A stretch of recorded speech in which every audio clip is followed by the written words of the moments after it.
The Garden City City Commission special meeting is called to order. Today is Tuesday, June 30th, 2026. The time is 7 p.m. Madam Clerk, do we have a quorum? Yes, Mayor. We will actually move up the Pledge of Allegiance and the invocation, so please stand for the pledge. I pledge allegiance to the flag of the United States of America and to the republic for which it stands, one nation, under God, indivisible, with liberty and justice for all.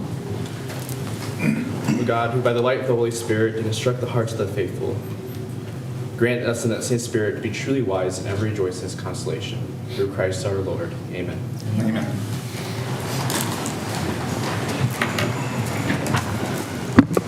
Next up, we have public comment. This is a lot of time to allow the public an opportunity to bring comments and questions to the City Commission's attention. When you do come up, please state your name for the record.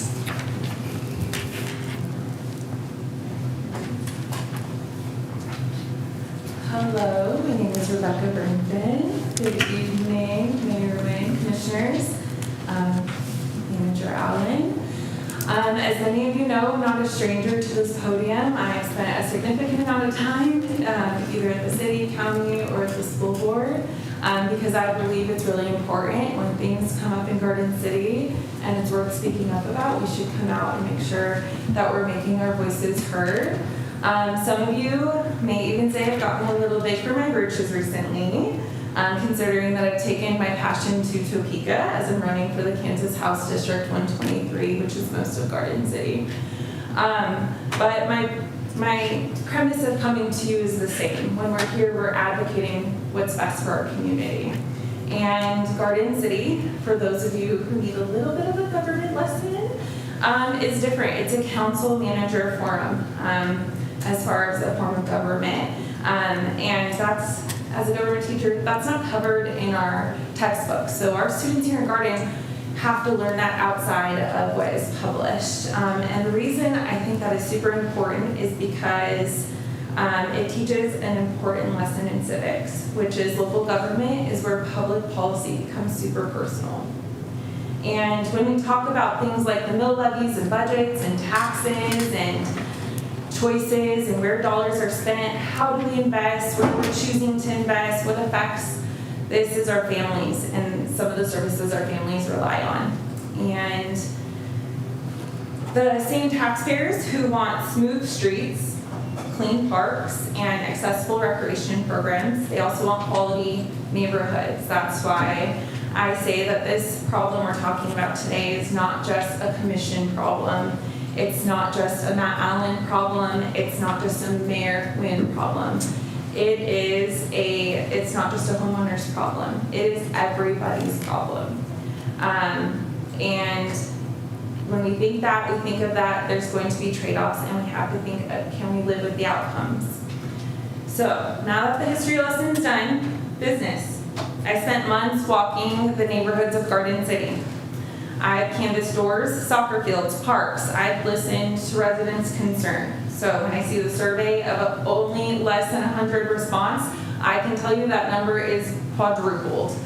And it is clear property taxes are a concern amongst all families here in Garden.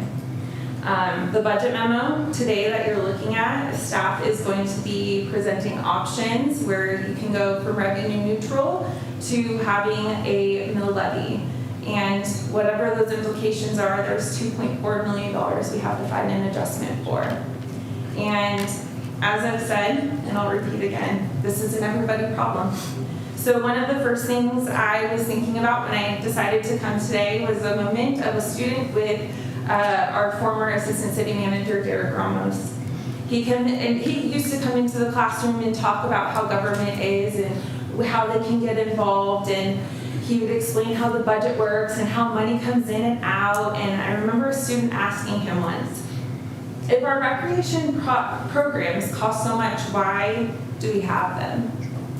And Derek didn't answer by showing them a spreadsheet that they probably couldn't read, right? Instead, he said, what would determine whether you stayed here in Garden or left someday?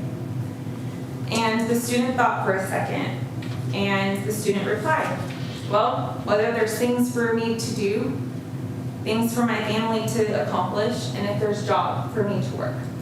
And Derek smiled and said, exactly. And if you know Derek, exactly. That lesson stayed with me ever since, because the value of community isn't measured by a spreadsheet. It's measured by the experiences we create. It's measured by the children who spend summer afternoons at our affordable pool. It's measured by the new mom walking through the free zoo because the baby just won't stop crying. It's measured by parades and recreation programs and concerts and games and public spaces that allow for our kids to feel safe.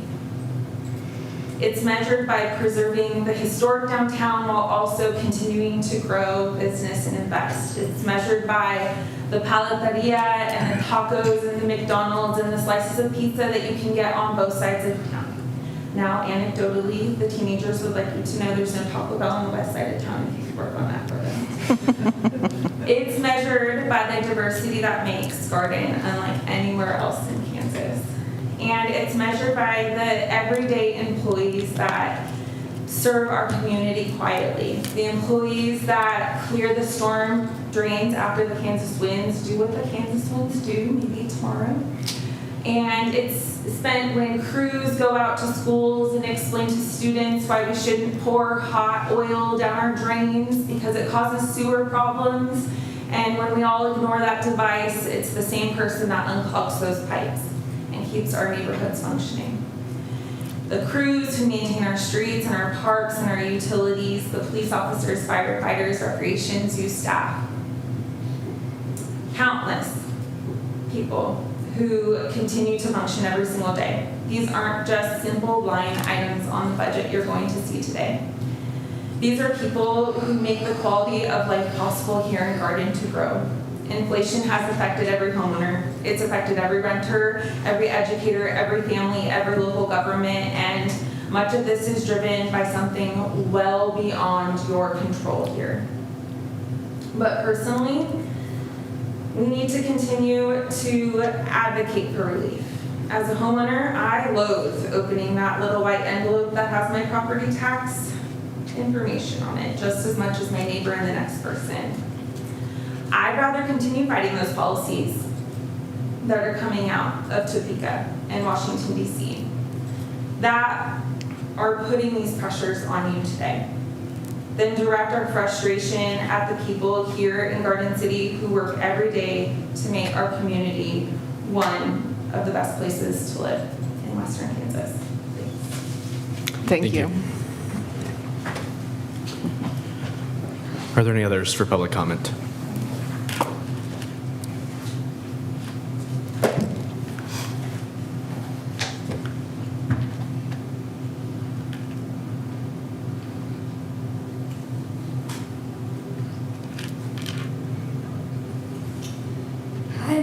Hi, my name is Chase Bergman. I am a public school student here in Garden City. Yes, it is a good idea to raise taxes to keep activities that I love, like the zoo, the pool, and cooking class. The 3 reasons I think so is because of the places that I love. I love the zoo because my favorite animal is rhinos. And I have a stuffy name that is named Jojo, after the rhino that died last year. He was my favorite. I loved him very much. So to me personally, keeping the zoo free to go in is really a thing that I want to keep, to make sure I can go in there. I remember about him, think about your favorite animal and say like it was Siamese. The mother and father died. My brother loved them. He loved Raya so much, but then Raya had to go away. And so it was heartbroken. Like me when Jojo died. But think about your favorite animal. And would you as a kid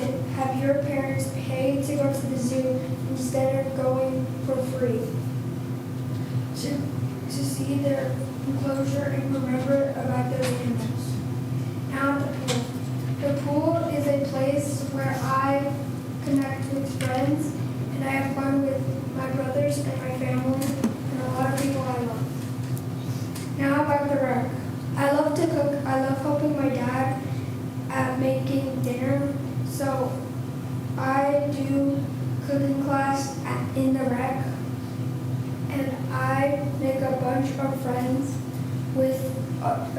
there all the time with my teacher, Miss Katie.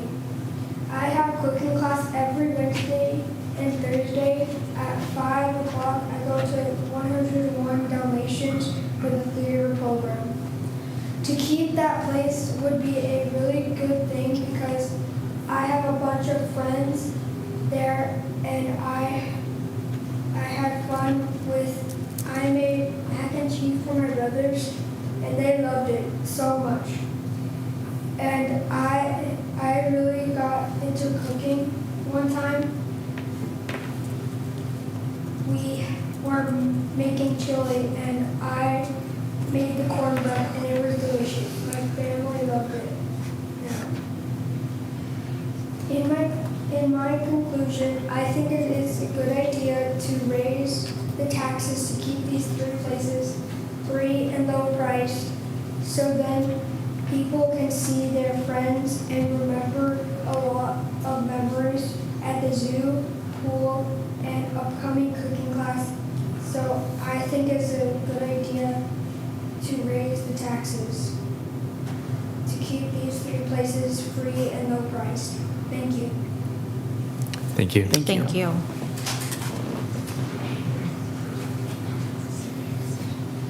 Do you have any others?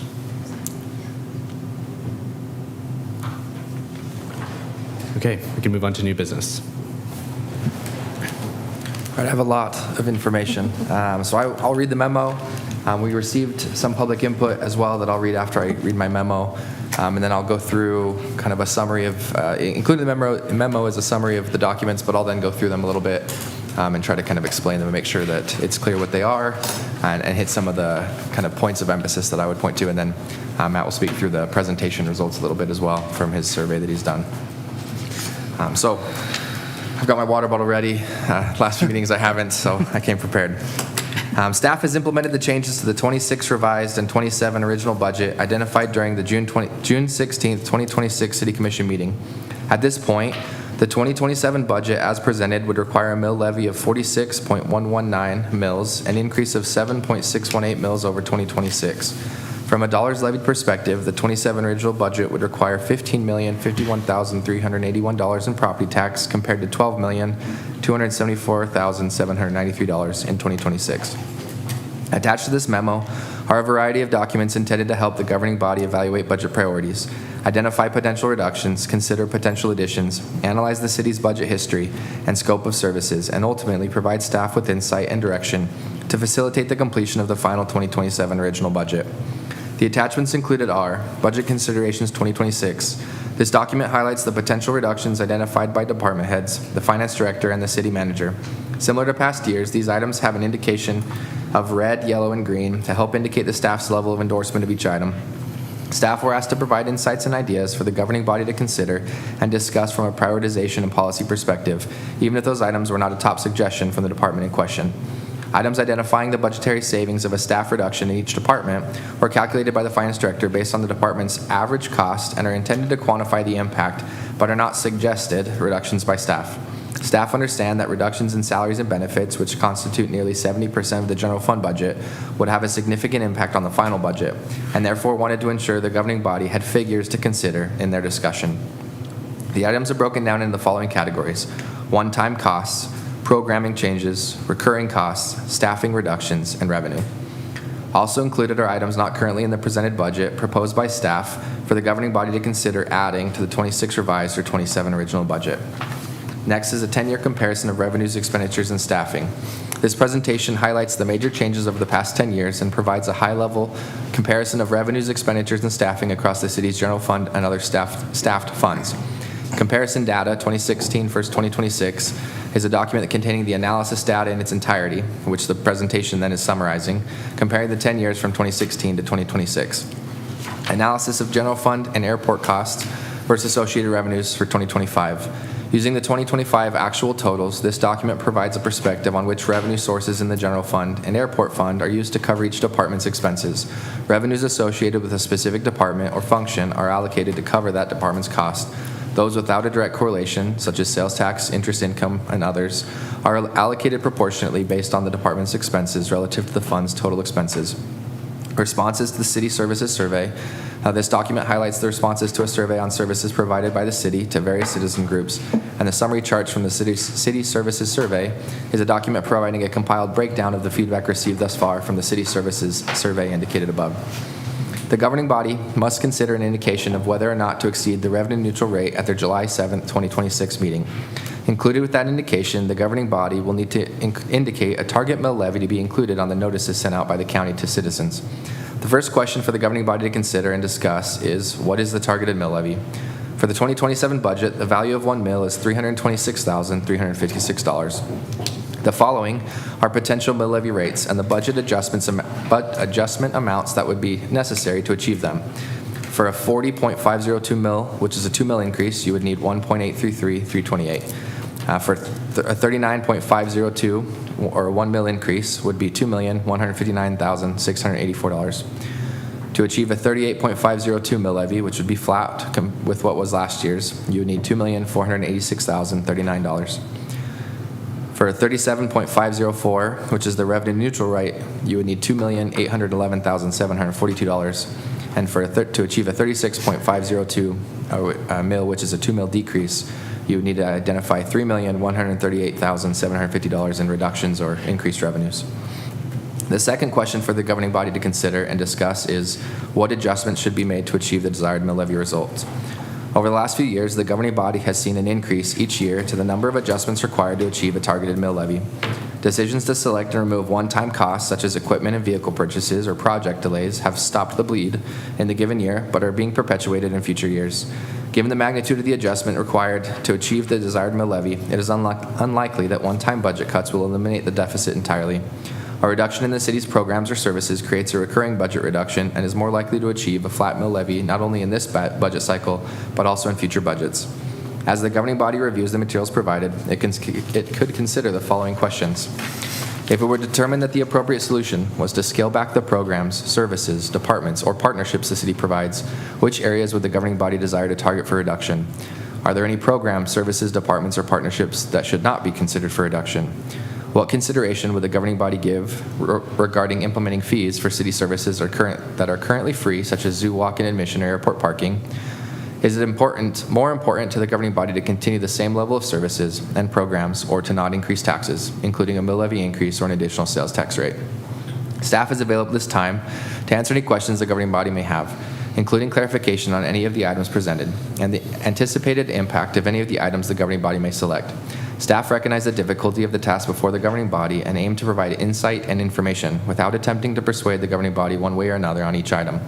As the governing body provides direction to staff from a policy standpoint on their prioritization of services, programs, departments, and partnerships, staff will prepare budget adjustments to achieve their goals and intends to present to them at the July 7, 2026 City Commission meeting so that they may determine whether or not to indicate to the county of the intent to exceed the revenue neutral rate and a targeted mill levy rate to levy. So I'm going to go through the documents actually first, then I'll read the notice we got because I think going through them will speak to some of the questions she'll provide. So the first document is really the list from staff. So the sections on here, the one-time costs are very similar to what you've seen in the past years. The green, yellow, and red indicating whether staff are somewhat endorsing that, saying this is kind of less of a painful or more able to be tolerated a reduction or change to the budget. Yellow is what we would propose that you discuss, and red is with an emphasis that we say this would have a more egregious negative impact than others. We could have written a paragraph probably for every item on this entire document of the reasons why it's going to hurt. If you have specific questions, the staff is here and available to help tell the story and make sure you understand kind of the ramifications of any reduction. But there is a large list. And the one-time cost, the total between the 2 years would be about $1.7 million. And so if you chose every one-time cost on this list, it still wouldn't get you to the true target if you're aiming for a flat mill levy. And so that's where the discussion of needing something that's going to be a little more recurring would impact you not only this year but in future years as well. The next is programming changes. These are a little more drastic in nature than a one-time cost, some of which have no cost. We didn't really have an ability or the time to quantify some of these things, or depending on what we scoped out. So, for example, I'll take the second one on the list. Parks, reducing parks grounds and maintenance and selling land to private party. Depending on what the scope of which park was identified, that could be a very variable number, but they're kind of the conceptual ideas that the governing body could consider and discuss as far as a prioritization of angles to take to accomplish a desired mill levy. Additionally, the cost listed here for eliminating core fitness, eliminating adult athletics, eliminating Garter Rapids, this would be the delta between the revenues brought in and the expenses experienced of how much coverage by expenses beyond revenues that experiences. So, for example, the pool, there's $400,000 approximately in expenses beyond the revenues gained from the daily operation of the pool.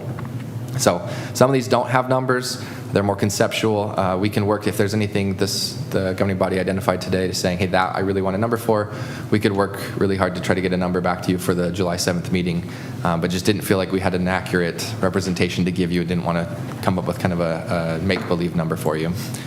Next, you have the recurring costs. Similar to programming, these are things that we think would impact not just this budget, but future budgets. Some of this is changing contracts that we have in place. Some of it is software. Some of it's partnerships, such as CityLink or Downtown Vision or Economic Development. Some of the payments that we make to other entities. And I'll point out in here, the $1 million in the land purchase is not really land purchase. It's the holding place for the implementation of the pay scale, which is definitely something that could be considered as well if the governing body chose to reduce that. It's really giving you the opportunity to choose when to then implement a change if we do. And so that's a holding number that's not necessarily make-believe. We feel like it's fairly pragmatic, but it's to be determined as well. So definitely a holding place right now. Staffing reduction, I will point out there were a few departments that in their recommendations or their proposed options to consider gave me ideas as far as staffing. And so those ones have a yellow or a green that was indicated by the staff. And most of this is reducing hours of employees currently employed or freezing positions. The one for the zoo speaks to if there was changes to the zoo's exhibits, there could be a reduction of staff to correlate with that. But we didn't give a yellow, red, or green on any of their staff. None of that was an endorsement from staff. That was an endorsement from the finance director or the city manager. We just wanted to give an average cost per person to each department. So if that's something that the governing body considers, you have a figure to be able to quantify there. And then at the bottom here, you have revenues. These are potential revenues that could be added to the budget, conceptualized, things for fire, and then, like we mentioned in the memo, some revenues that we don't do now, such as charging admission to the zoo, airport, parking. Staff definitely have opinions on the matter, and they're all kind of marked red. To the point that was brought up by the public comment, very prudent. Staff feel very much the same way, but they are things on the table that could be considered as well. And I'll just point out the last three here are items that in the scope of the last few months have been brought up that weren't included in the budget as originally presented, but could be considered and factored in as potential additions. The first being a consideration of implementing more enterprise fleet leases instead of buying vehicles outright, looking to lease vehicles through enterprise. The city has a batch of vehicles. We did that a couple years ago. The pre-meeting on July 7th will speak more to that, and so this is a holding number of kind of what that would look like if the city commission upon that presentation feels that's an alternative you want to consider going forward. The $35,000 is the request recently from the Humane Society to increase their budget due to some of the building repairs, the other things they spoke to. And then in line with the change of practice where any additional requests for staff aren't included in the original numbers given to you, but presented as a discussion point and a decision for the governing body to make. The only staff addition request this year is for the education specialist at the zoo, and so for it to be prudent with the discussion, it was marked as yellow as well. The next document I'll scan through briefly. I really pulled out from the really kind of hard to read spreadsheets, tried to hit the high notes and just give some emphasis to the 10-year look back. And so you first start with the revenues. There was a little bit of a challenge to line up some of these. The rec, we used to levy, 10 years ago, we levied a portion of the mill levy was for recreation, and then that would be transferred to the Recreation Commission. And so the rec revenues back in 2016 represents that mill levy allocation that the rec would levy through the city. And so it's not necessarily an apples to apples to what's operating and happening right now with the recreation revenues, but that's where that's derived from. You'll see that the general fund in total, we also have in our new system, the revenues for different divisions are broken out where you can see them individually, where before it was all in one lump sum in our budget. And so we did have police revenues and fire revenues back in 2016. We just didn't identify them specifically under those divisions. And so this total bolded general fund revenue shows the increase of the 15 million over the 10 years. And then you also have the increased revenues for the enterprise funds and the other funds of the city as well. Here's the comparative makeup of the general fund revenues proportionately. You'll see that a lot of it is very similar. Sales tax is decreased 7%, and your use of property or money, which is really investments or rent for buildings or things like that, is adjusted over the years. That's where a lot of this is interest income. Due to the interest rates now being different than they were in 26, the interest income revenues from the city have become pretty significant in the last couple of years. And so that's where that 5% uptick really attributes to. The graphs are just trying to highlight the percent change or the comparative change between the difference of revenues across the 10 years as well. And I think the 61.88% is the total increase in revenues across the 10 years. When you get to expenses, it's broken out as well. General fund, you can see the increases. I put some asterisks on the side that tell the story a little bit of between expenses and the staffing. You'll see kind of a theme for the three major changes to divisions that we've seen have been the consolidation with the Recreation Commission coming into the Parks and Recreation Department of the city, the increase in the fire service allocation due to the third fire station opening, as well as the airport staffing increase for the new terminal. And so you'll see those 100%, over 100% increases in the 10 years are attributed to those three areas of the budget. The average was about 55-60% for most of the other funds, the general fund as well. Here you have some bar graphs that show kind of the just comparison over the 10 years, and you can see the bar chart pretty simply. And then I'll point out as well when we get to the expenses, if the parks, recreation, fire, and airport had increases of 61%, and it hadn't increased with the scope of them increasing, the cost reductions for each department would be as follows on this presentation. So there'd be about $3.2 million less if they had to increase along the same lines as of all the other general fund departments. So you can attribute that this really is to the increase in staffing, the increase of capacity of what they're doing today versus what they were 10 years ago. Parks and Recreation is offset by the portion of the tax levy that used to go to the Recreation Commission that now is available to be used by the city for the general fund. And then right now, the fire increase is partially offset by the 0.30 sales tax. In 2025, that number was 1.6 million, but that ends in 2033. And so if you look at the totality of your offage being 2.5 million, if you didn't have that transfer of that sales tax, it really would be closer to 4 million plus. And so as you consider kind of where things are, just keep that in mind as well, that that has a clock to it, and when that ends, that's another offset you'll have to make up for. When it comes to staffing, you'll see I highlighted again, red for fire, green for parks, yellow for airport. Those are the significant increases in staffing we saw. The other general fund departments, there is some increase in the zoo over the 10 years.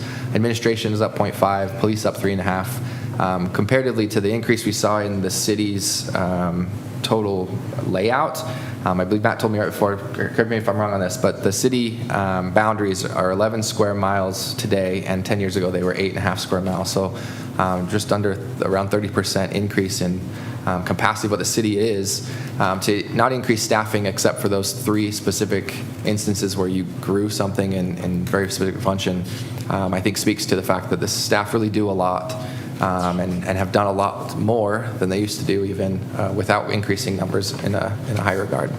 And the enterprise funds, you'll see as well that those electric department added 5, but other than that, the staffing is very similar to what it was 10 years ago. Proportionally, golf adding 2 to their 6 is a pretty significant increase, but again, I would say their scope of what they do is a lot more today than it was 10 years ago. The data, I'm not going to go through. There's a lot of information that really comes back to that presentation. If there's anything that you saw or have questions on, I'd be happy to answer that as well as we go through things. I will scroll down.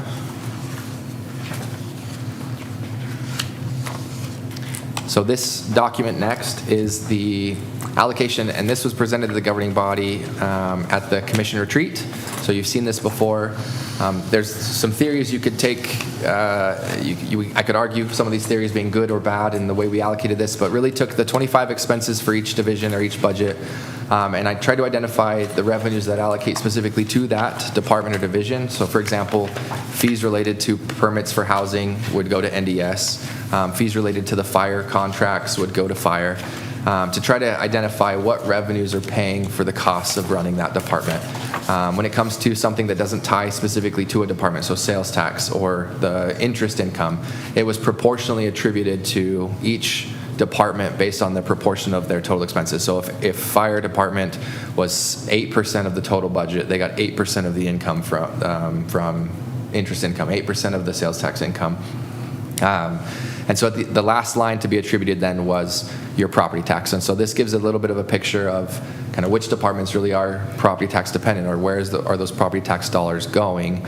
And it really is those that don't bring in a revenue. So it's police and fire and parks and recreation, and then the street improvements as well. And then they attributed as well to some of the partnerships the city has with Downtown Vision, economic development incentives, golf course, the transfer that goes to the golf course, as well as the capital improvement. Other things. I will point out again, in the transfers line for fire, you'll see this 2.114 last year. A portion of that is from the utilities kind of spread that they get a share of, but 1.6 million of that is that sales tax as well. So this proportionate property tax number would be higher without that sales tax coming in. And then I did the same for the airport. I will speak to a little bit that this is somewhat unfair in the sense that we're not allocating sales tax or interest income to the airport.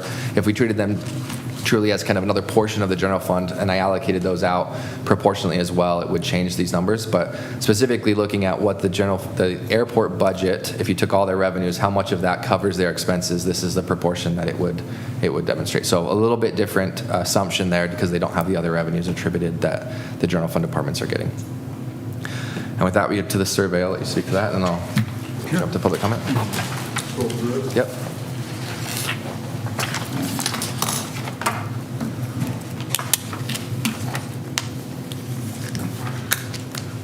That's really hard to read. The survey started last October. The idea of the survey started last October with a presentation at the State of the City address, and it was really an invitation, personal invitation to those in attendance that over the course of the next year, I wanted to see if this community could have a more mature conversation around property tax rather than, I hate property tax. That doesn't do this city commission any good, doesn't do the other three taxing entities any good either. Is there a way to go about that conversation that, because we've done so much complicated stuff as a community and we've figured it out, but we seem to be falling into kind of an Anytown USA trap with the discussion around taxes, and it's probably the most important one we can have. How can we fund the things we want as a community, and how can we make informed decisions about what we want and how we fund it moving forward? So it wasn't really designed to be a 2027 budget discussion, but I did pledge to the commission that the results of the surveys would be presented when we got to some point during the commission, but I'm going to continue going to as many groups that'll have them. So why are the 7 groups identified on there? They're the 7 groups that have invited me so far, and I'm happy to talk to any copy. There's 2 other copy groups that have asked me to come present to them. There's a presentation about my personal observations about property tax in the state of Kansas. I do the disclaimer that these are not the opinions of my employer. I think I'll run through them. I think there's 3 inequities built into the state's property tax system. One of those is the way counties pay for the 3 options for the way you pay for county roads, the maintenance of unpaved county roads in Kansas. And we happen to be the one that's most punitive if you live in the city of Holcomb or the city of Garden City. I also believe that the way the state funds community colleges creates a huge property tax inequity for those communities that host community colleges. And we love our community colleges. It's a huge part of our success as a community, but it's a huge part of the success of this region. And for the region to pay zero into that, and that be borne entirely by Finney County seems to be an inequity. Can someone in Topeka justify that inequity? Maybe. But I do think when you're looking around and you're looking at your tax bill and there's that chunk on yours and you could live 11 miles east here or 20 miles west of here and enjoy the same benefits of that community college and not pay a cent towards it, that's an inequity by definition. And then the third is fire response. It's kind of a good neighbor fire response. We're the largest fire response agency in the western half of the state. We respond to fires all over Finney County. We respond to fires all over western Kansas, and we send special task forces to emergencies all over the country. For some of those things that turn into disaster declarations, we get reimbursement. But for those things in outside the city limits of Garden City, we know through our McGrath study that represents about 30% of the costs to operate Garden City Fire Department, and we recover from those parts of Finney County outside of the city of Garden City about 10%. So there's an inequity built in, and it's not one uncommon to cities of the first class outside of the Sedgwick County ring and the Johnson County ring. So that's the background of these questions. So after that presentation, we invite people to say, well, first of all, at the beginning, it's like, raise your hand if you like property taxes. And so I haven't presented to 35,000 people. I've only presented to 107, but nobody's raised their hand yet that they like property taxes. And so it's like, okay, what do you do with that? And so we give them the options based off of what Jared showed you. There are functions that are specifically paid for using property taxes with the city of Garden City. So we asked them, if you look at this service, would you like to fund it a lot more? Would you like to fund it a little bit more? Leave the funding where it's at, decrease it a little bit, or decrease it a lot? I'm going to fast forward to the summary findings because we'll be able to read it maybe here in the audience together. Okay, and scooch it over, thank you. So we grouped the two increases together. They're on the left in green, and the two decreases are in the left. This did not, I will say, this survey thus far, 107 surveys, not many, into it, there's one part that has not surprised me, and that's this. While nobody's raised their hand and says they like property tax, if they go through the services that are funded by the city of Garden City and two that are funded by Finney County by property tax, the largest one, if you add up, decrease this service a little or decrease this service a lot, right? The response to lowering property tax only adds up to 34%, 1/3, and that's a county function. That's the city paying for the maintenance. You live here in the city, but you're going to pay for the maintenance of gravel roads out in the county. Only 1 in 3 would say reduce that. The lowest of the city services is at 28%. If that were representative of a 5-person vote, you barely have any items on there that would garner 1 vote if you were representing the entire population of these people getting surveyed equally. You don't have anything where there's even close to a majority opinion to let's lower that service. So therein lies the problem, right? I mean, nobody wants property taxes. But so far, there isn't a clear direction of a community wanting to lower the service. And if anything, we have things that have much stronger representation for let's increase this level of service. Let's scoot to the next one, please.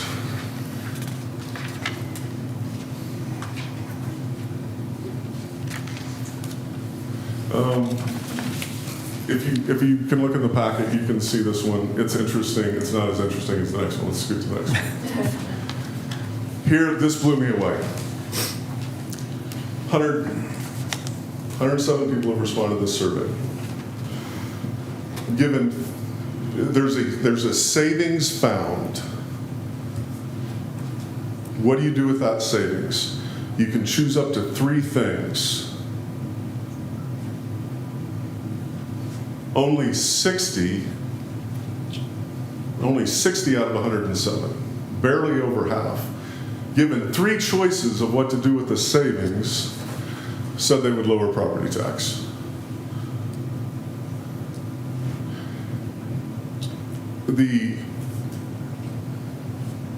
Again, nobody raised their hand that they like property tax. You have a savings. What do you do with it? You got up to 3 choices of what you can do. You can increase any of those items supported by property tax, increase the level of service, or decrease property tax. Choosing up to 3, only 60 people with 3 choices available to them out of 107 picked decreased property tax. I was not expecting that. So if there's one thing that I've been surprised by through this process, and I know I hope I can present to 200 more people between now and the time I deliver these findings at the State of the City in October. But if there's one thing that's caught me off guard so far, it is I did not expect this response. So that's the survey. That's where we stand. Anybody that wants to have me, I'll come talk to a living room. It doesn't have to be a formal group. So just reach out and we'll put you on the list. So I thought the commission would like that background heading into the next 3 meetings. Thank you, Matt. I will go ahead and read the feedback we got from Ms. Brittany Martin. She said, Mayor Nguyen and City Commissioners, thank you for the opportunity to provide a public comment. I respectfully ask that this statement be read during tomorrow's budget hearing, as I will be out of town and unable to attend in person. I reviewed the agenda and supporting budget documents and appreciate the use of color coding throughout the proposed budget. I apologize if some of my questions stem from my own misunderstanding of the documents, but I would appreciate additional clarification on several items. First, I noticed several line items with significant increases where the 2026 budget shows $0. One example is the $400,000 allocation for 2027 related to Garden Rapids. This line is highlighted in yellow and notes eliminate Garden Rapids, but I'm unsure what this means. Is this funding intended for improvements to Garden Rapids, changes related to the current pool, or something else? Additional explanation would be very helpful. I also have questions regarding the proposed $1 million land purchase listed under capital improvements. The budget indicates that this would be a recurring cost, and I would appreciate more information about the purpose of this purchase and why it is anticipated to recur. I also recognize that it has not yet been a full year since the city approved the new fee increases. Before considering additional significant increases or new recurring expenditures, I would encourage this commission to evaluate a full year's worth or more of revenue generated under the current master fee schedule. This will provide a clear understanding of its financial impact before implementing further changes. I would also like to continue advocating for improvements to basketball courts throughout our community, particularly the zoo basketball courts. I noticed projected improvements for the golf course, and while I understand that the golf course generates important revenue for the city, it is located outside of town and serves a different segment of the community. The basketball courts are used regularly by local children, families, and residents from across Garden City.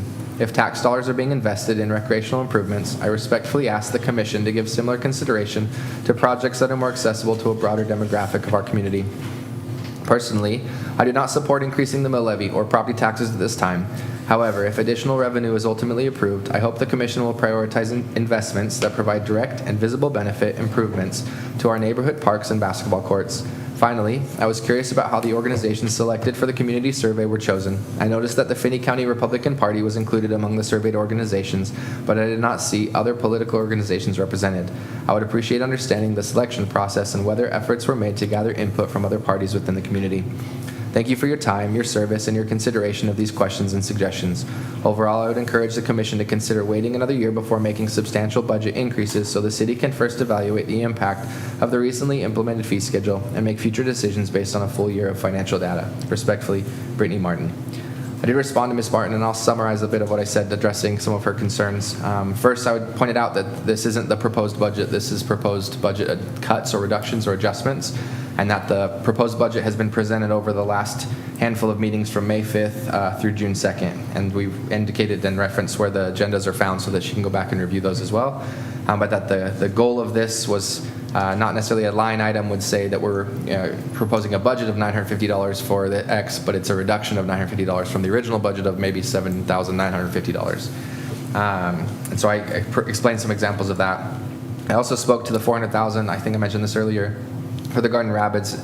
Isn't necessarily an improvement or something else. It's the cost you would save by not operating it after the revenues are considered and the total expenditures are considered, with the $400,000 being approximately the expenses beyond revenues collected in the 2027 budget.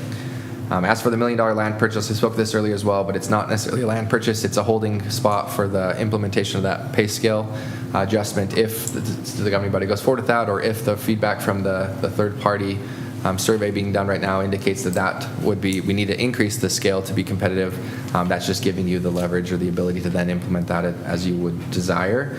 But that can be throttled back, that can be adjusted. But with no other land purchases intended, that it was at least a clean spot to keep it rather than adjusting 60 lines across the whole budget. I did point out that most of these things are looking at what's kind of been the targeted $2.5 million reduction of costs, and that if the intent or her intent is to not propose an increase of property taxes or other taxes or the fee schedule as well, that we're looking at to then reduce the budget by the $2.5 million.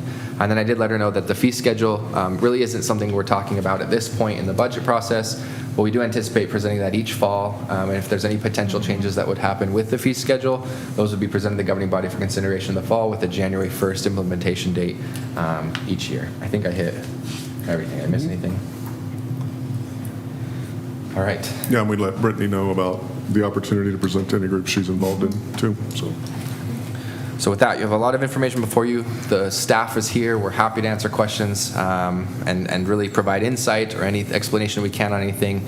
But our hope, the hope of the staff, the hope of the city manager and myself would be that the governing body discusses as much as we can provide support or clarification on things. That'd be great. But really, the direction coming from you as far as the kind of the lane lines of where do you want us to target the reductions. Is there a targeted mill levy reduction, a mill levy increase that you're proposing or would consider for that July 7th preparation of the next items? And is there kind of a targeted approach that you want to discuss as far as where we can make those edits? And so I think in total you have a little under $7 million of potential changes. Some of them are very drastic and some are unquantified, so there's a lot on the table. Our hope wasn't necessarily to give you things that we thought were the best idea, but just open up the conversation to a lot of ideas, to let you have anything, and I'll speak to this as well. This is not intended to say this is it. If there are other things that you consider or other ideas that the governing body has that isn't included in this list, this is not all-encompassing. This isn't comprehensive to say these are the only things you can do. Really, there's anything and everything under the sun as far as a reduction or a new idea for increased revenues or things like that. This was just staff's work to say here's something. Here's 7 million approximately of ideas.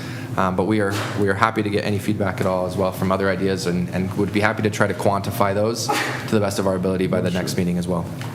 With that, I'll turn it back over to the commission.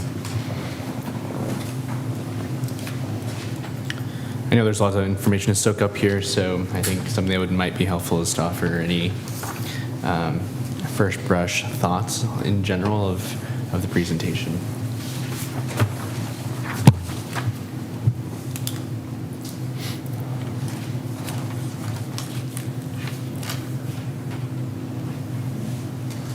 So I was looking at the green, and I just did a quick calculation of all the greens, if we, considered all of those, and it's a little over $1 million, right?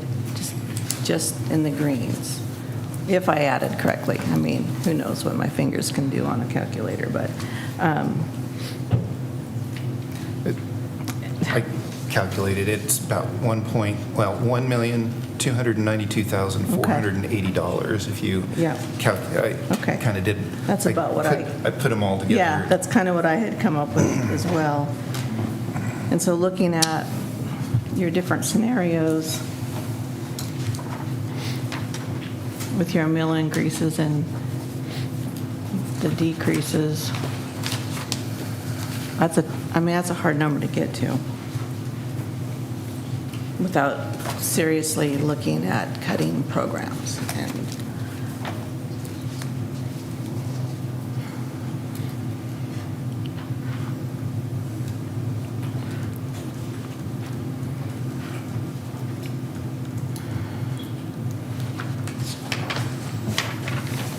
that's just kind of, I'm just, at this point, just talking, so. I mean, I was really struggling with what to do as far as to try to keep the mill levy at a flat rate. I know that, is it this coming year or is it next year? I know we're looking at next year, but like where the RHID is coming off, we have some of it already, but is there more coming off next year? I was just wondering if that could be a possibility of where that revenue. Potentially, yeah. We had, And I know it's probably not in here, but it's something to consider to help offset, but it's probably not big enough to, I know it's not big enough to offset what we're looking at. The other problem, I guess, last year was 860,000 that we were Yeah. looking at. This year it's 2.5, well, It depends on which well, it depends on what scenario. almost 2. Yeah.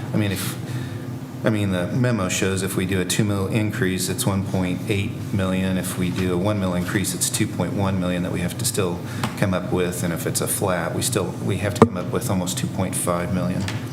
But it's like this, last year we blocked it.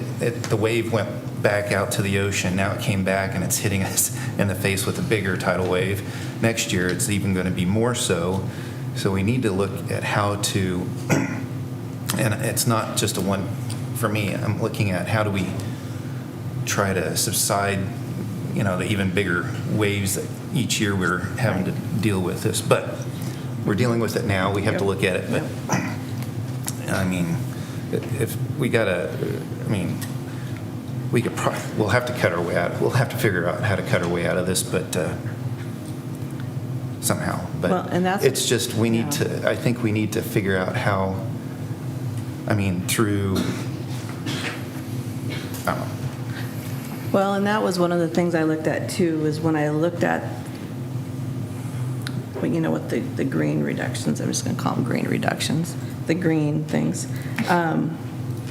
Even with a 2 mil or even a 2.5 mil increase, there's still 6 figures that you have to find somewhere, and whether or not, as you said, with the RHIDs coming off, maybe there's some, but again, it's a significant amount that you still have to find, even if you look at increasing.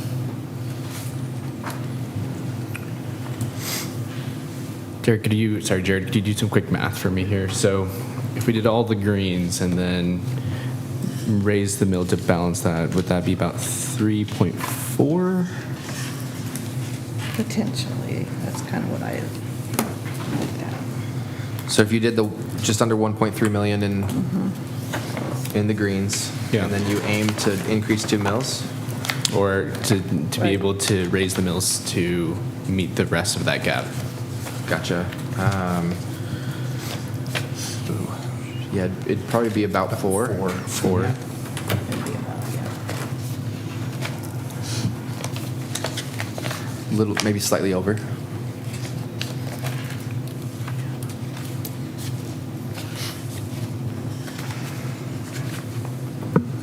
Because you'd be still trying to get 1.25 about revenue? Say that again.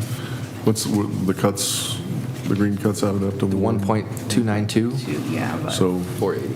4.21 Yeah. or 1.2 even? Is Yeah. what you're making out? Yep. Yeah. 324 is the value of a mill this year? 326, 356. 326, yeah. 326, That would be about. yeah, 3.68.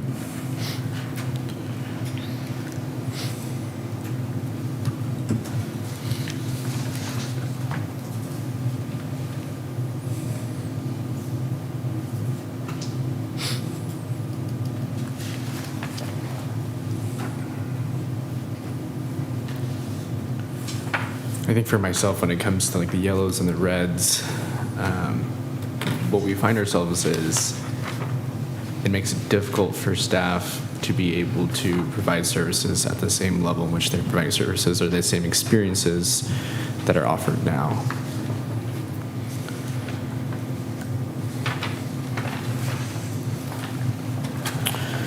Commissioner Canales Lozano, Commissioner Landgraf, do you have any thoughts on this?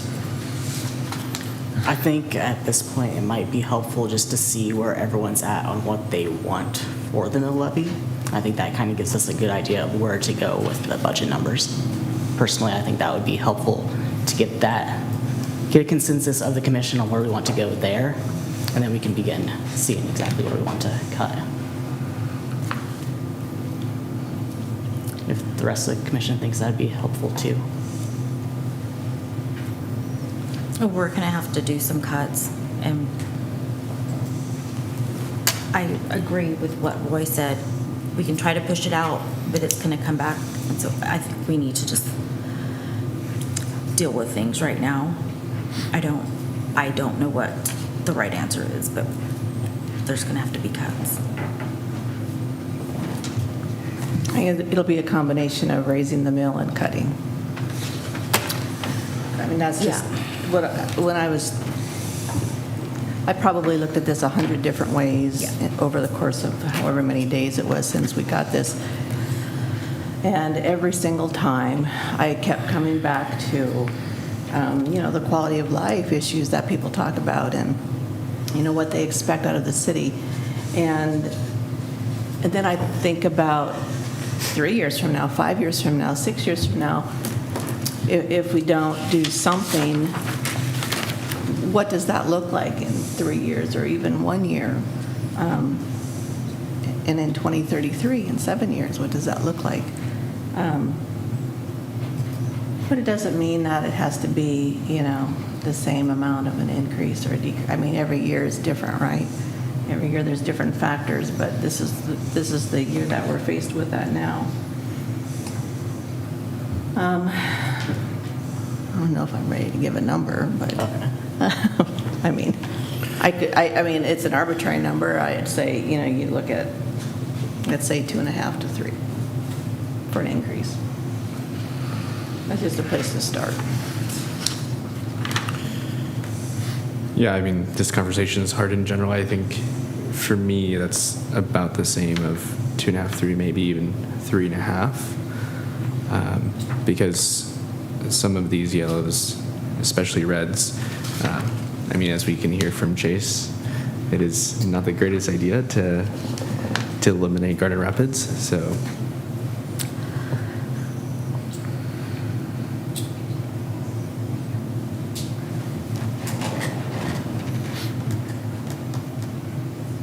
I'll go ahead and say what I would like to have is a flat mill levy for this budget. I think there are cuts that might be uncomfortable to make, but I think there are cuts that need to be made in order to get to that flat mill levy. I think there's been a lot of constituents who have voiced their concern with property tax in general.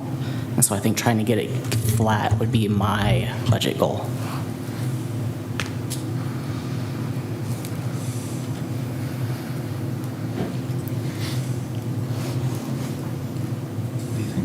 I'm thinking at least 1 mill increase and see where we can make adjustments. It's a tough one. I enjoy going to the zoo for free, and I go to the big pool also, and I don't have a membership, and I just pay the $5 every time I go.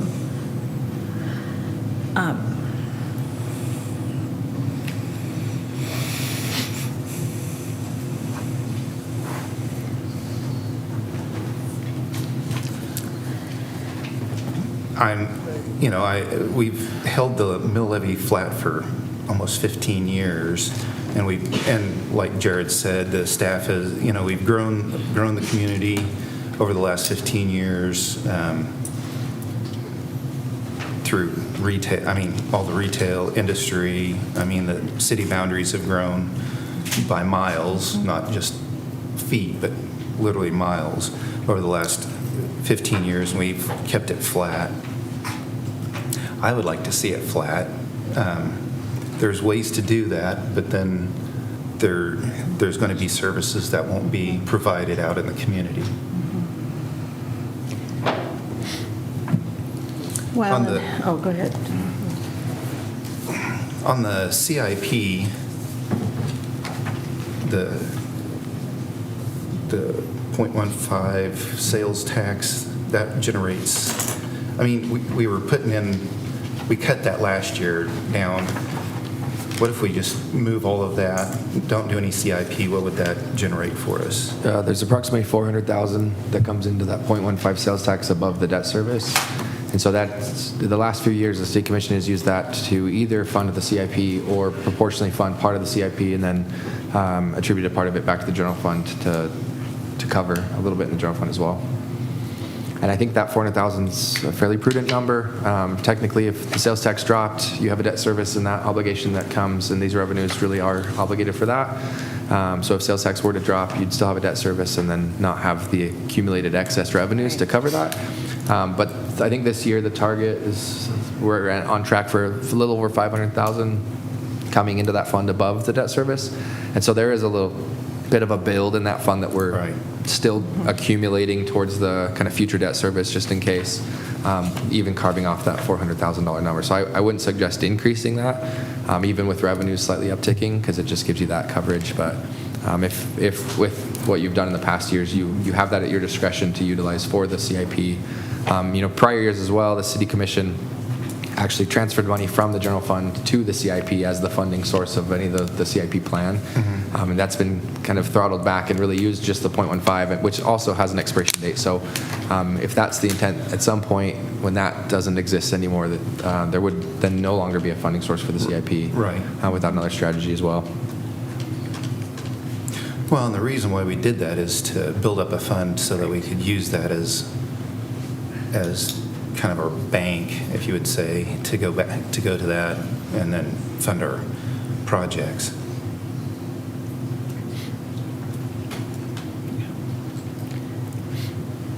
What is the impact on a homeowner for a mill? Like, what is each mill's valuation as far as what it would cost in increased property taxes?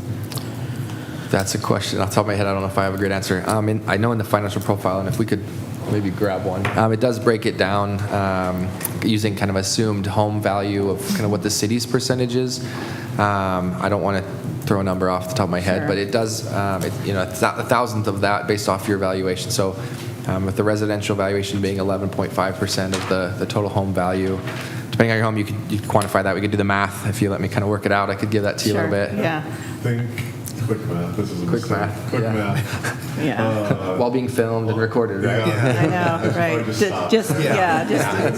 we'll wait till see it. I Yeah. think a $250,000 home, each mill is about $28.75. Okay.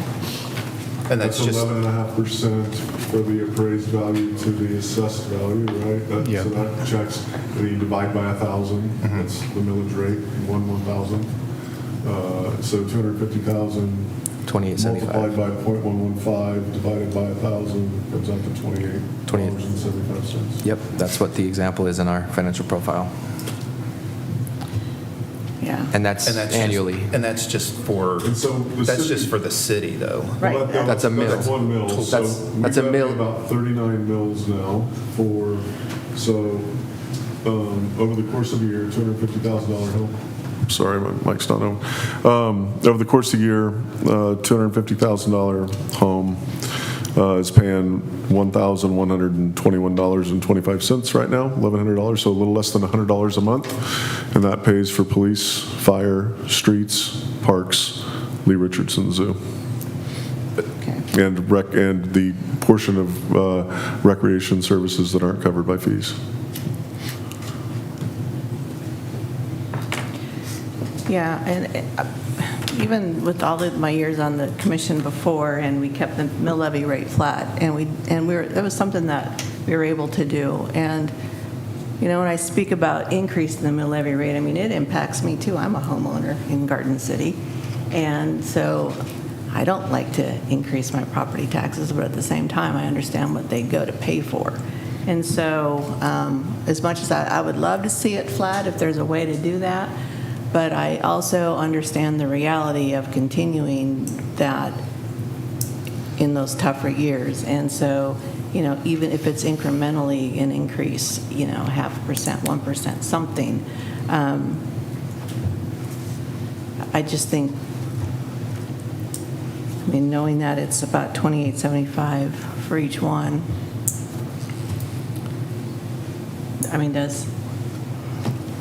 I have to look at my husband in the eye and tell him why we're increasing that too. So it's a tough decision. Yeah, I think if those who are listening and you're like, oh, for $250,000 assessed value, my property tax is not, what is it, $1,200, $1,300. Well, that's the city portion of that, but cumulatively, there's other taxing entities to keep in mind. I do have a question for the rest of the commissioners here, of those who are feeling like we can get to a flat mill levy. Is there parts on here where you see, okay, that's hands off, we're not going to touch that section, or some where you're willing to press that a little bit? So for me personally, one of the levers I think to get it to a flat mill levy that would have to be pulled is the pay study $1 million. If that is kind of one of the things I think for us to be able to do a flat mill levy, I think we'd have to look at that number. So that's kind of where I would like to see a cut. It's not that the staff isn't already getting a salary increase. It's already budgeted as a 3% increase for the next year. It's an additional $1 million to adjust based off the pay study. So that's kind of the lever I would be willing to look at. I looked at that lever too. The other one is, and I think this is another lever, if we don't do it this year, I think we need to look at doing it in the future, is the McGrath recommendation for the fire study. Mm-hmm. I think that is a lever. We've seen it with the 2033 fire that would come off then. I think that's a lever eventually we are going to have to pull. Are you talking about the $1.3 million one? Yes. But I'm iffy about pulling it now because I think that's one where we need to take a lot of input, discussion with the county, and discussion with other entities before we pull that lever. Mm-hmm. But I think it's one we really need to start considering deeply sooner rather than later.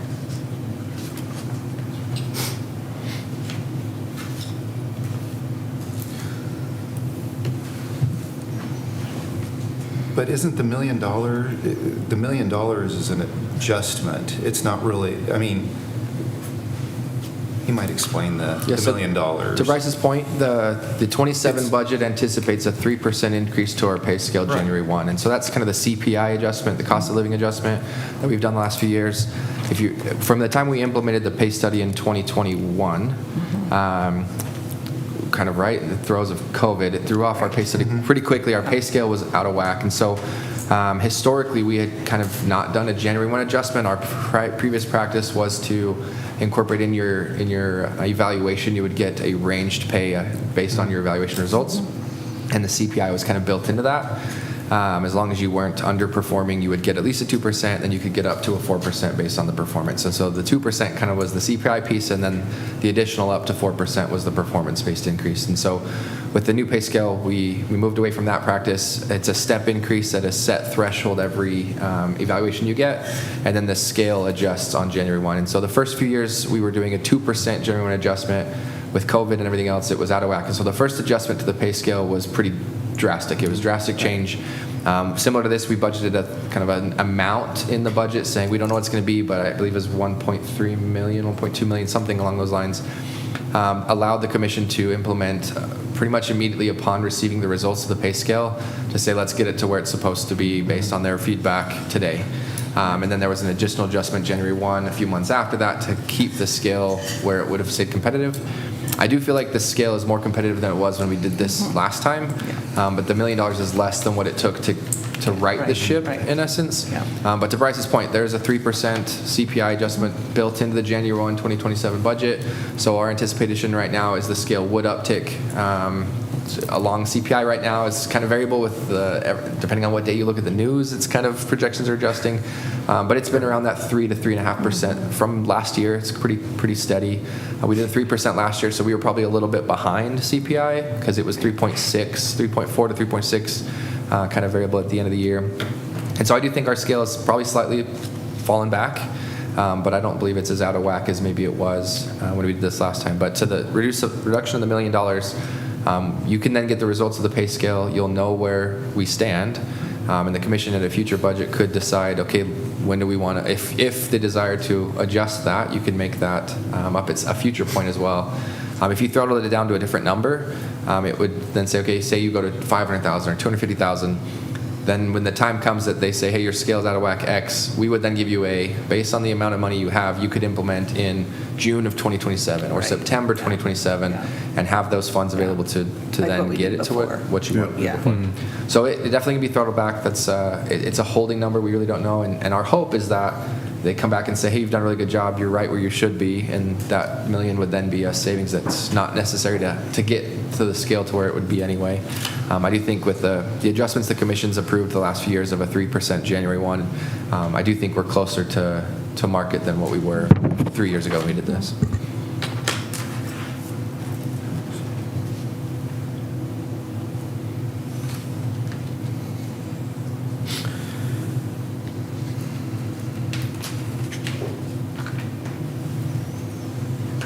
Might be a little off topic, but when the pay study is conducted, I assume they also evaluate what the CPI is if it was reduced down to 2, because then they would consider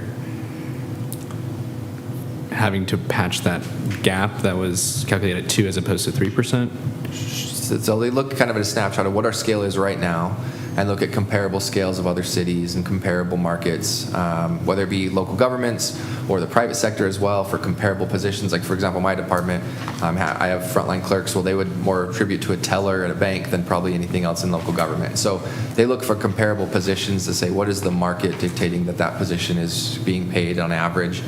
So they would look at what our scale is right now. They would then know that we already build in at 3%. We're anticipating a 3% increase in January. And so they say, hey, you're right on track right now, and 3% in January is going to keep you on track. Their recommendation would say, you don't need to change anything.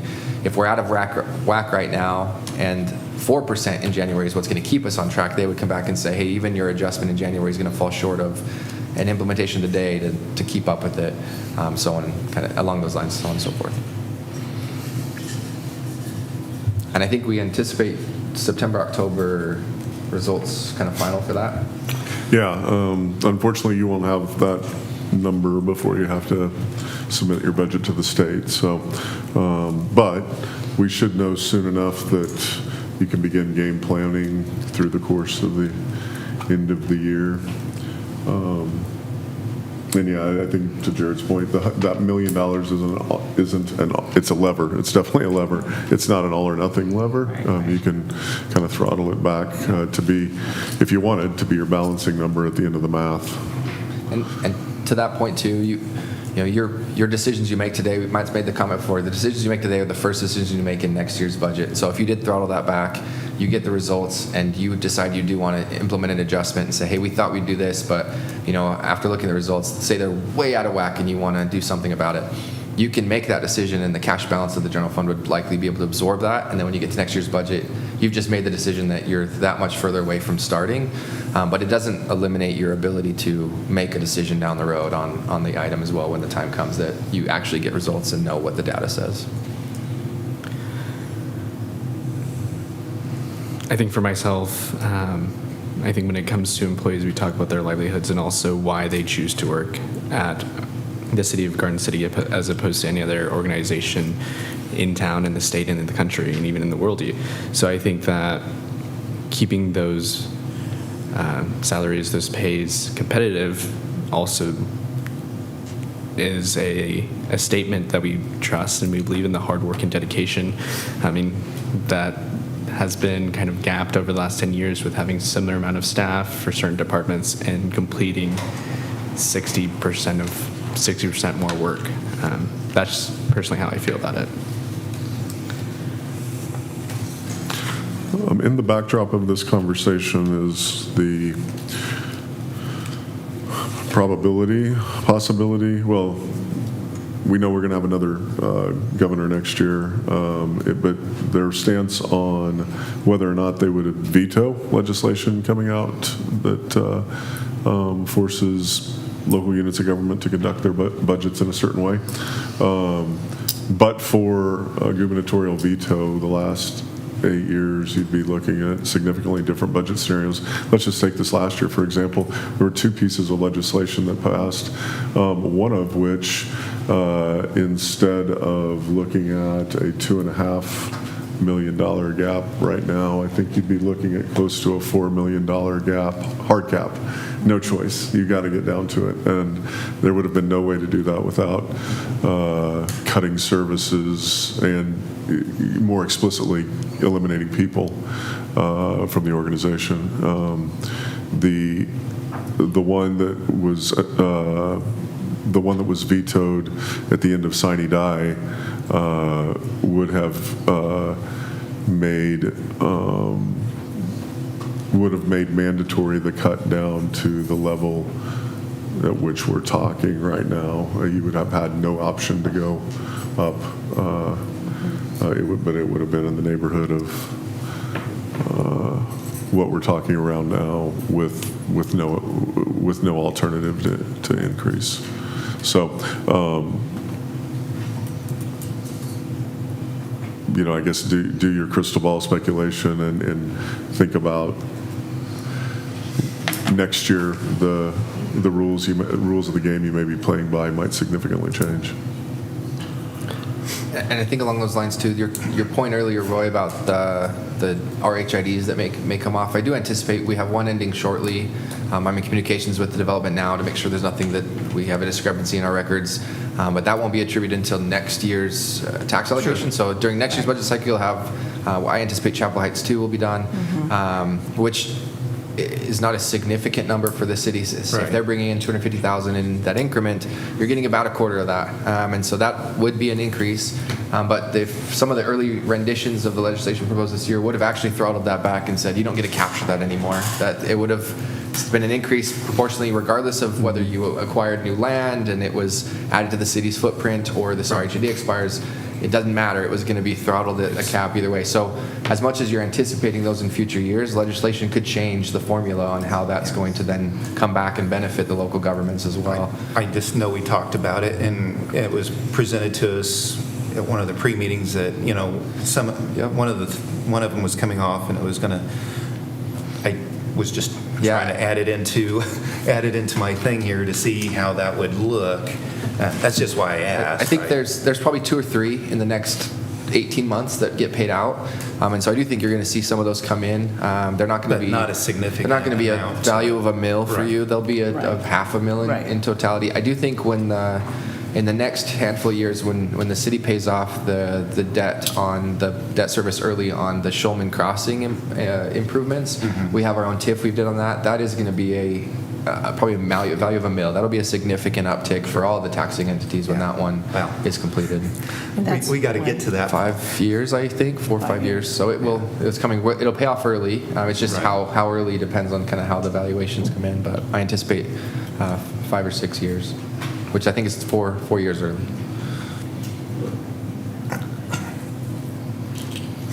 Besides those items addressed by Commissioner Landgraf, are there any other ideas or comments on which things to take a look at? I think all the greens for sure. Just because.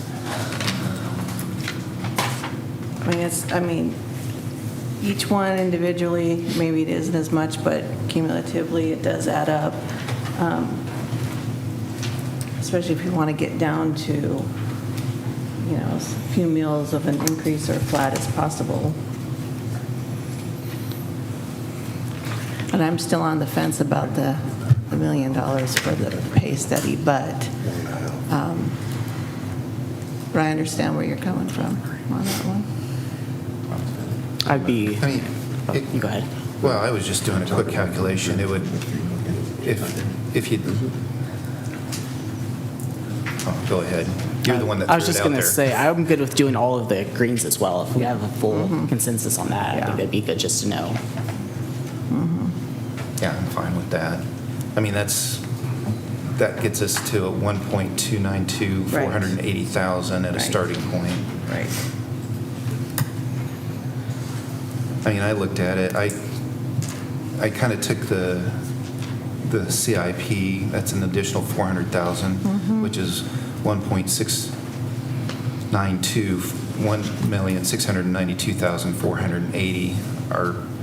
I mean, if we want it flat, we're at 2,486,000. Right. If we have a 2 mil, if we add 2 mils to it, we're still 1,833,000. So, Right.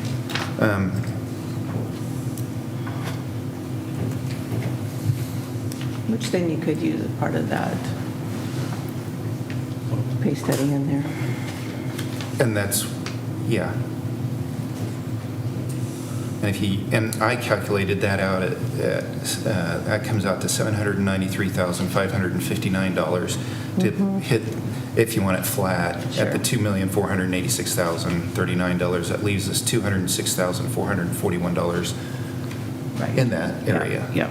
That's if we want to keep it flat without any other cuts to any of the other areas, if that's how we want to go. I mean, I looked at some other areas that, to try to get to that, but I came up with a couple of scenarios, but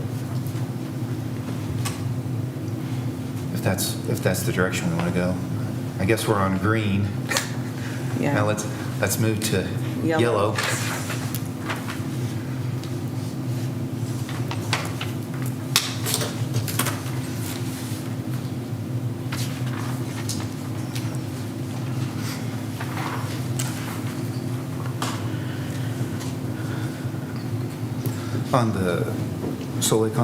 I was looking on, like, the elimination of the fireworks shows, or well, I know we do one for 4th of July that's coming up, and then we do the other one is Veterans for Day. Veterans Day.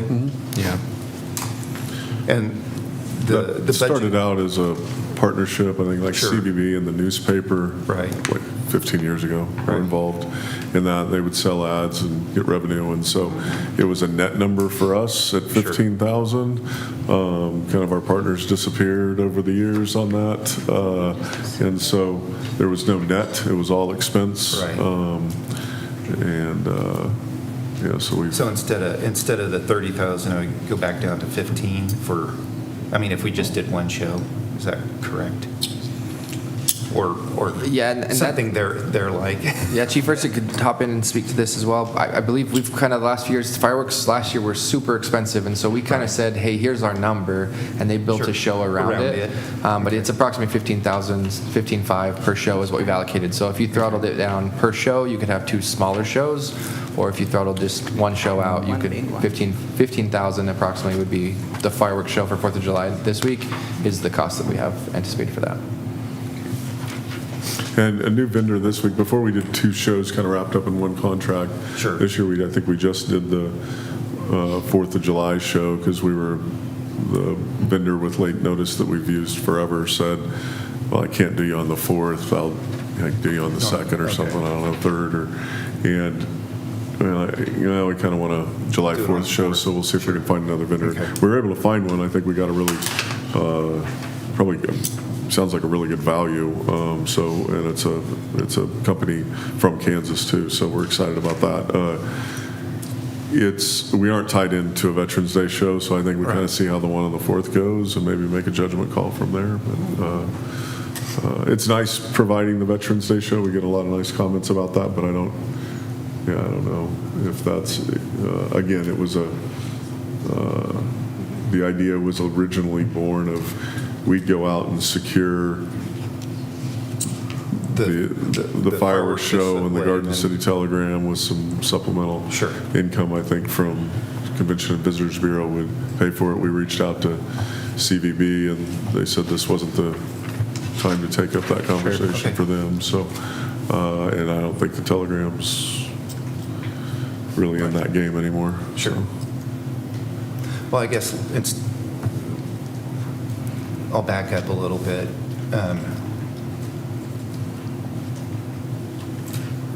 So the green is $1,292,480. I threw out there putting in the $400,000 for the CIP of the 1.5 sales tax. That moves it up to $1,692,480. If you take what Commissioner Landgraf did for $1 million, that's $793,559. He would like it flat. I would like it flat. 3 other commissioners would like to have a mill increase. I mean, that would get to the $2,486,039 if we did it that way. Or what do the other commissioners want? That was kind of an easy way to get to it, but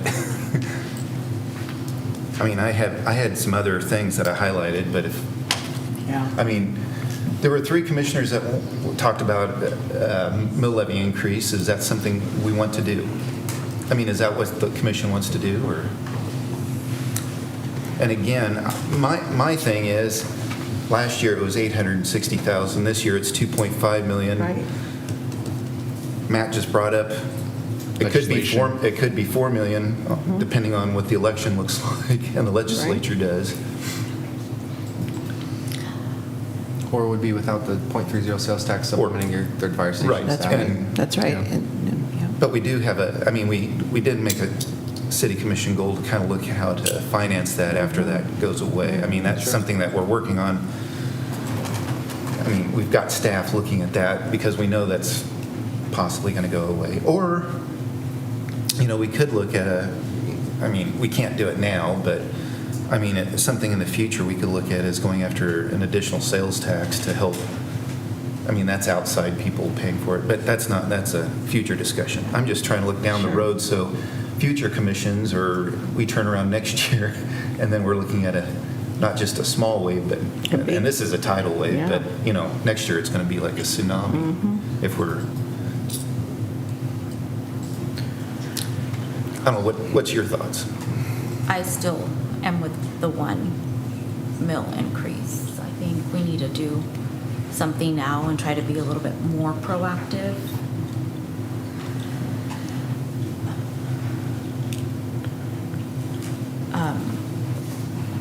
Can you explain to me, please, the yellow on the first page, the remove 2 vehicles from the planned vehicle replacement? Sure. Please. Yeah, so the police plan, I believe, is either 5 or 7 vehicles originally to be bought next year in their rotation. This would be reducing 2 of the planned 5 or 7. I can't remember off the top of my head what number it was, but reducing 2 of them and pushing them out another year and not replacing those vehicles on the schedule that they would have otherwise been proposing to do in this budget year. And then the line underneath that for outfitting those vehicles is they need the light bars and all the things that get put on there. So if you remove the 2 vehicles from purchase, you'll also remove the need to then outfit those vehicles. So they would still purchase some, but not the full amount that they were. Correct. That would be, that their pitch is that they are still going to purchase some and reduce a couple of them in this line here. Okay. I do, getting ahead of myself a little bit, the July 7th meeting, if the commission did elect to go forward with the enterprise fleet management leases rather than purchasing outright, we would probably look to the vehicles that we would purchase for PD next year are some of the vehicles that we would include in the batch of vehicles that then be leased through enterprise. So your year 1 cost would be diminished because it's a lease instead of an outright purchase. And so we would likely then carve out the rest of that planned acquisition cost to then be what covers the enterprise leases for the 2027 budget. And so you're paying less up front in year 1, and then they'll kind of build, but I'll have a whole presentation on that at the next meeting. We're going to have to purchase them sometime. Right. They're just going to get Pushed older, out. pushed out. There's going to be more maintenance on them. So- Or they might not run. It just depends on how hard they're driven and used and everything. I'm having some trouble here doing some math. I converted the PDF into a spreadsheet, so I must have missed some numbers. But just adding up the greens for 26 and 27, I'm getting a little bit over $1 million. as opposed to 1.2 that you said? Say that again. So adding up the greens and then the cost difference for 26 and 27, I think I'm only still getting about 1.086 million. Am I missing anything? I'll be honest, I didn't calculate that. I can do Because- so quick math here as well. Just because I think that piece of the discussion where if we say that we're going to go all greens and then we're trying to find gaps in between to fill that, the rest of I think that makes it incredibly difficult to have that conversation with a lot of good clarity on it. And I apologize, I'm kind of doing it right now. Just go grab and click and drag those cells. Figure the subtotal. Out here. Yeah, I could grab my laptop and come back. No. Sorry, Jared. That's I okay. just took the 27 numbers. Yeah, Well, that's what I did too. even if Like it's the the- 27 numbers. Even if it's the 27 numbers, it's 963,180. I came up with more than that. No. What yours pediatrics? I came up, well, but then there's also that. Right. On the revenue piece of it where you can add back in. In the And so, under fire, it's the revenue, the 263,000 that you add back in. So, well, I mean, it's I didn't it's do all part that. of that. So. Because we haven't. We'll subtotal. Yeah. I don't know, it's, The step well, I guess let's, I mean, we're getting into semantics. I mean,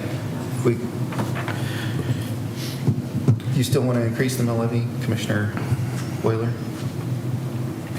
I guess that's where we need to kind of look, because, I mean, if it's the majority that wants to increase the mill levy, then we can kind of go from there and then figure out what to cut or not cut, or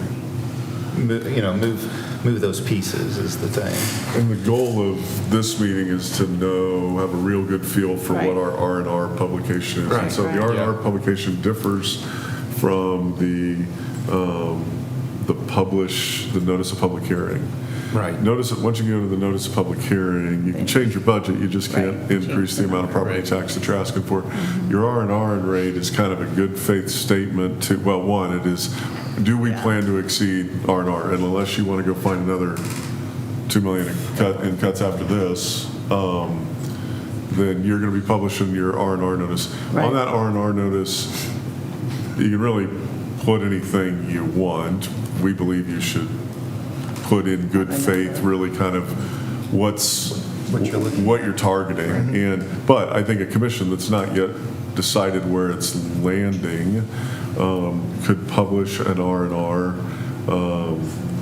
kind of recognizing that. You all can determine what's best. Do you want to publish an R&R that's maybe a little lower and you actually publish a notice of public hearing a little higher? Or do you want to publish it kind of in the spirit of the notice of public hearing, publish it higher, and if you want to bring it down, bring it down. So I think what we needed to know tonight, I would say we've gone a long ways there, is we need to prepare an agenda item for you on Tuesday where you all can vote on what your R&R notice is going to look like. And so we can prepare a couple of different versions of that and have those ready, and you all can hammer out Tuesday whether you want your R&R to be even or 1 up or 2 up or however far up you want to go. Okay. I know I'm not interested in the revenue neutral rate. Well, I would think exceed that. We've always And so, exceeded yes. it. And so I think that I can say. Right. Honestly, I think that, hearing all the discussion,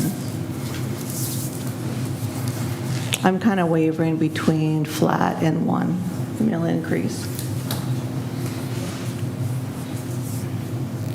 I mean, for myself, I am comfortable voting on a 2. I recognize that we couldn't get over the finish line with 1. I think we could get over it with flat too. I mean, the numbers are there, but it's just, if we want to have a little bit of wiggle room in there too.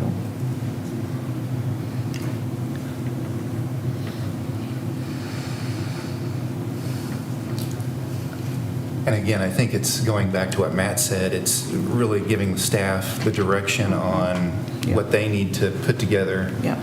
to publish for our decision for Tuesday's meeting. Yeah.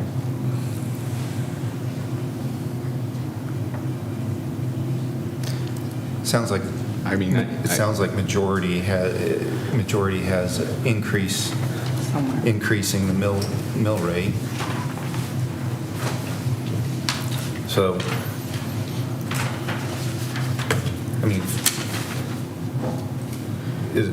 do you need any more information, or do we need to break down? What are you guys looking for? I would say it sounds to me like we're going to prepare an agenda item that has a couple of examples of notices to exceed revenue neutral rate that you can adopt, or maybe it has more than two, but kind of a range between even and 1 mil up, and with suggested paths on how to get to each of those numbers, finalizing cuts that we've identified tonight, you've all identified tonight, and then how we clean up that gap otherwise, depending on which target number you're talking about, Right. the +1 or the plus. We could also throw a plus 2 in there, a plus 1.5, something, in a down scenario too, just so you know what that looks like. Won't be dissimilar to what we show you then when we go to the notice of Right. public hearing. Because when's the final, is it August, sometime in August, right, is the final, it's like, So you'll adopt your budget in the first meeting in September. You'll In publish. September, that's You'll right. publish your hearing notice. they keep moving. And then to their point, at the hearing notice, you'll indicate that your proposed mill levy is X. You Right. cannot then exceed that. You Right. can always come down from that at the budget hearing. Right. So if at the budget hearing you decide your notice said you're going to be up 5 mills, and you say we're going to do 1, you have that prerogative. Sure. But you just can't go to 10 if you start with Right. 5. And so Right.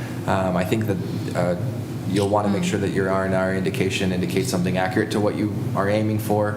But that really, when it comes down to the budget hearing notice, you need to just make sure you're at your most you'll ever consider, and then Okay. down from there. Well, Yeah. I think staff's got their marching. I think so. Probably everything up to, I mean, we've heard everything up to 2 mills. Yeah. I mean, I would say, maybe a reduction flat, and then 1 to 2, and then 1 mill and 2 mills. Yeah. And then we can make that decision at the next meeting. You can kind of give us the scenarios. We've got more information than, So can I ask a clarifying question Yeah. just from you prepare? As we give you the targets, the indications, the green items is kind of a block. The 400,000 in lieu of CIP is a block. And then reducing the $1 million pay implementation is kind of the other factor. Right. If you were to prioritize those to say, if I'm giving you a 2 mil decrease, a 2 mil increase, which one of those should be presented in whole? Which one of those should be presented in part? Is that green, regardless, no matter what the target is, all green items are in? And then you want to throttle proportionately the other two, or is there a different way I should take that? Well, I feel like, yes, so greens for me should stay in one whole block Yeah, I would as say the green. one. As it comes sounds for, like a consensus Yeah, that I the commission think the wants. green would be the whole block. the whole, Yeah. the full Yep. throttle. I think the difficulty for me is if the 1 million pay study hold, I think if it comes down to needing that part, I feel like we can find some yellows in here to offset that for me at least, before I would want to touch that. For me, it would be all the greens, the 400,000 CIP, and then what were the other ones? I know the $1 million, yeah, kind of Then the whatever that. $1 million pay study, Yeah. or the set To aside. kind of see for where the- we're at for that. Okay. Yeah. Yeah, I agree on that $1 million pay study. To be, The whole, To hold. the whole number for The the whole. pay. Yeah. could you clarify what you mean by agree on that? All the greens and then that 1 million. to be your 2. How about the CIP? The 400,000 on the, or no? Yes.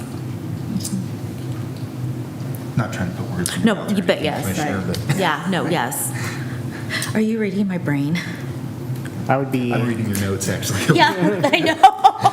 Yes. I'd be green, then CIP, then pay study. Okay.